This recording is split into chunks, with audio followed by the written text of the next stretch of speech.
Hello guys, my name is Elena Shevchuk and this is the Lookup channel. This week marks exactly 1 year since Russia attacked Ukraine. Russia has been destroying Ukraine for over a year and still hopes to wipe it out. But this year of war also destroyed many myths about Russia itself, which the West feared for a long time and was mistaken in many respects. Today I will tell you about the main myths that were destroyed by the Russian invasion of Ukraine. The first of them has existed for ages. The Russian army is super powerful and almost impossible to defeat. The second army of the world, or a bunch of thousands of untrained martyrs. Why did the whole world consider Russia invincible and strong, that would be able to capture Kyiv in a few days? The power of the modern Russian army was supposed to show the world that President Vladimir Putin has restored the greatness of his country after the humiliation of the collapse of the USSR. In the period from 2010 to 2020, about 600 new aircraft, 840 helicopters and 2,300 drones entered service. New tanks and missiles were flaunted at parades in Moscow. During the 21 years of his rule, Putin spent more than $1 trillion on his army. Russia has become one of the world leaders in the level of militarization of the state budget. Russia tested new tactics and techniques in Donbass after its first invasion of Ukraine in 2014, and during its campaign to support Syrian dictator Bashar al-Assad in the following year. For years, Russia used to occupy the neighboring territories with success, although it usually attacked weaker sovereign states that were not well prepared for the fight. Russia was considered to be the successor of the USSR that fought the Nazi Germany, and the winners are not judged. A common misconception in Western historiography of World War II that the Red Army was Russian. The term Russians was interchangeable with Soviet during the existence of the USSR. Russia's image of the country that had won the most important battles against the Nazi army added to the perception of Russian greatness in military power. However, it cannot be said that the Soviet army was a Russian army while looking at the large number of different nations and national minorities that participated in defensive and liberation battles of the World War II. The whole Soviet Union, which consisted of up to 34 million soldiers serving in the Red Army during World War II, 8 million of which were non-Slavic minorities. Russians made up only 60% of the population of the USSR. These demographic figures were reflected in the ethnic makeup of the Red Army. 7 million Ukrainians served in the Red Army, including over 350 marshals and generals, and made important contributions in battles. Together with that image, Russia inherited the brutality, corruption, poverty, and other imperfections of the Soviet army. In the new era, for decades, the Russian Federation tried to build up its army, trying to cultivate and export its image as the invincible center of the bipolar world. This was helped by the well-funded petrodollar propaganda machine and the presence of nuclear weapons. This status was fixed in the world's consciousness. A year ago, many world leaders believed that Ukraine had no chance against Russia, until February 24, 2022. Poor progress and heavy losses in Ukraine exposed deep flaws in Russia from the very first weeks of invasion, and that became an argument for the world. Russia could be defeated.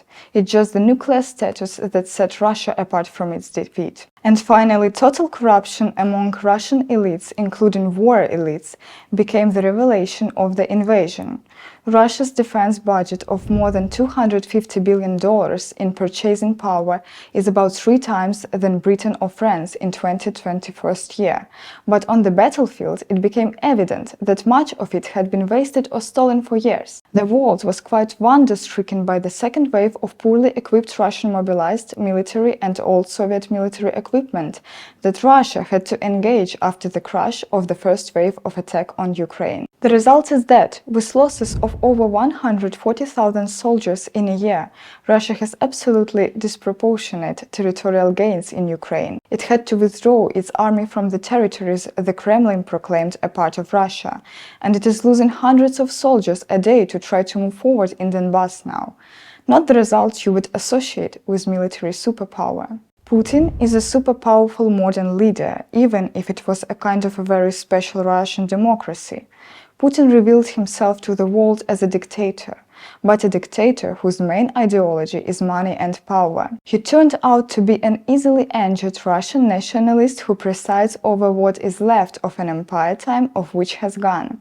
And Ukraine and his attempts to appeal to history, or better to say historical myth created by himself, gave him cards to play the game of the restoration of Russian Empire and strengthening the platform which could allow him to achieve his main goal, to keep the power. Putin is often compared with Hitler due to the evilness which he brought to this world.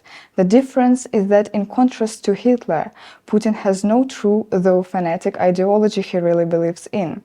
He himself is a wealthy Tsar who has no pity for his own people and does not care about their lives. In this striving for power, he sacrificed Russia's welfare, condemning its future as one of the most isolated countries in the world, under sanctions and an economic decline. Going back to nowadays, even China, that somehow plays the role of Russia's ally, doesn't have any ideological motivation to kill Ukrainian Nazis, as Russia proclaims its mission. Then why does Putin use all those propagandistic statements against Ukraine and Western world? Because only in this way he is able to keep a huge support of the Russian people. He is in love with his money and power, playing the game of restoring the post-Soviet lands, just to gain even more resources, stay in power and not die. The third, somewhat popular in pro-Russian Western media just a year ago myth was that some Ukrainians are Nazis. This narrative was used by Kremlin just for a banal justification for Russia's military aggression against Ukraine. It was crafted by Russia long before the last year's invasion, soon after the Revolution of Dignity in 2013 in Kyiv. The majority of the Ukrainian people expressed their reluctance to build stronger ties with Russia and showed the desire for Ukraine to become a member of the EU. Soon afterward, Russia annexed Crimea, and first Russian troops appeared in Mina in the east of Ukraine. That was the first time when Russia uncovered its main artificial reason about Nazis, to justify its Russian presence in the territories of Ukraine. It explained its troops' presence in Donbass and its interference by the fake myth about Ukraine cruelty against the Russian-speaking Ukrainians. According to Putin and his paid TV journalists, Ukrainians were bombing their own region in the east, Donbass, and were almost eating the children of this region. The fake about the crucified by Ukrainians boy in Donbass became the world legend of the time. Взяли ребенка 3 лет, мальчика маленького, в трусиках, футболке, как Иисуса, на доску объявления прибили. Один прибивал, 2 держали. И вот это все на маминых глазах. Маму держали, и мама смотрела. Вот это все, как ребенок истекает кровью, крики, визги. Russia worked hard in the media and official government statements on separating Donbass from Ukraine. It worked very well, even for those Ukrainians who were far from these hostilities, and it worked for the Ukrainians who had sympathy for Russia and nostalgia for Soviet times, just because of propaganda. Russia invested billions of dollars to create the image of Ukrainian soldiers as a bunch of Nazis, who were gesturing the Sikh Heil, who were calling for killing Russians and were openly talking about the clean nation. And it somewhat succeeded with exporting this rhetoric that was absolutely false. It is obvious that there are neo-Nazis or ultra-right communities everywhere in the world, and Ukraine is not an exception.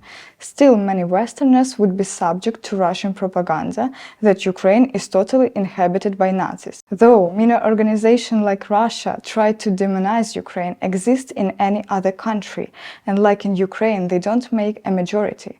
About that, pro-right political parties get a huge support and votes on the elections in France and Italy, but almost never in Ukraine. The most radical Ukrainian party, which was Svoboda, Freedom, got only 2% of votes in 2019 in Ukraine.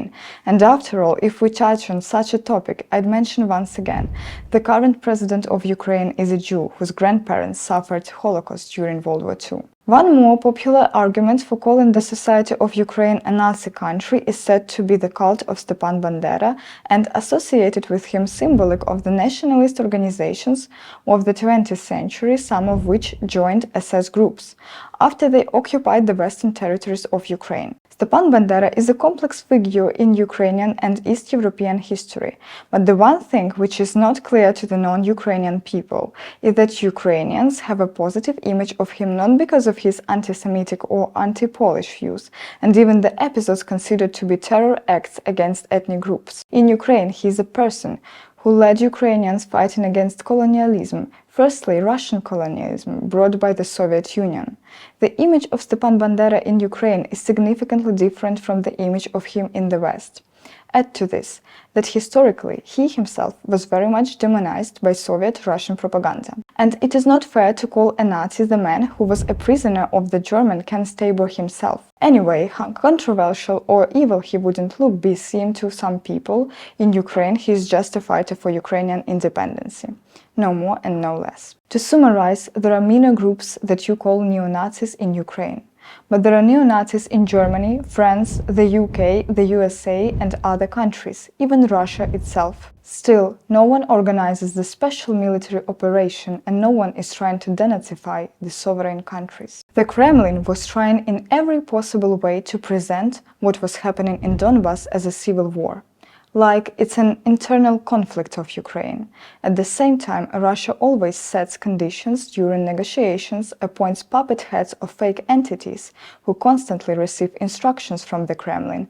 Russian weapons since 2013 are provided to terrorists and Russian soldiers who were repeatedly captured by the Ukrainian army long before 2022. Russia spread the conspiracy theory of Ukrainian civil war into the European and American media to create a misunderstanding of things and inspired people to compare the Ukrainian war with wars in Syria or Afghanistan. Not the most obvious, but fundamental manipulation in the sentence is Donbass itself. This refers to the territory of the Donetsk and Luhansk regions, which Russia in its propaganda separates and even opposes Ukraine. In this way, the suffering of Donbass sounds like something separate from the suffering of the whole of Ukraine.